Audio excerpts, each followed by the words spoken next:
Everything I read in September with a yes, no, or maybe.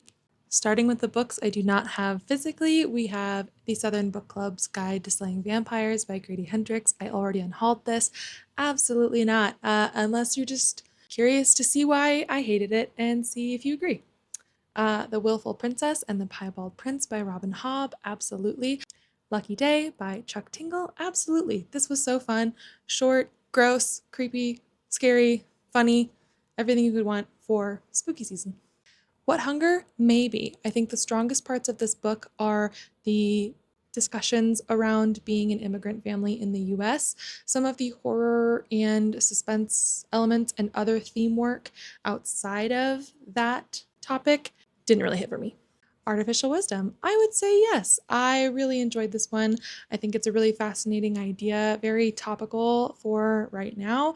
Definitely makes you question everything you think about and artificial intelligence and humanity and how we would handle a global climate crisis in the near future.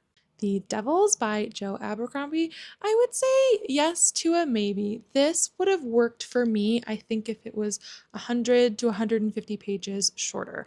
I thought it was really fun. I enjoyed all the characters. I was really interested in the journey they were on. However, I do think it was a bit too long and at times a bit too quippy, and because so much time was spent on sort of the humorous elements, I do not feel like the plot got quite enough attention. But I still really liked it. Rebecca, absolutely. If you're looking for just the most readable classic you could find, this one went so quickly for me. It's told in first person, which makes it feel a little bit more modern, and I was just so fascinated by the whole concept of this story, and I loved it. I had an amazing time. I thought the prose was beautiful, and yeah, perfect gothic vibes. When the Wolf Comes Home by Nat Cassidy, absolutely. I love Nat Cassidy. I will read everything he reads.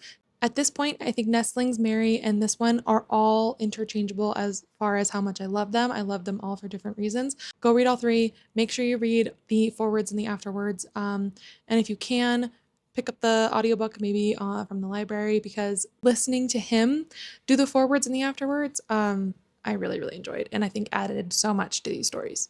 And last but certainly not least, my favorite reading of this month, we have Tawny Man, the Tawny Man trilogy by Robin Hobb, which is Fool's Errand, Golden Fool, and Fool's Fate. This was simply incredible. I'm going to do a whole video about it, but the way that the themes in this novel directly echo and address themes that she wove throughout the live ship traders just blew me away, and I loved it. And that was everything I read in September. Let me know what you guys read. I would love to hear.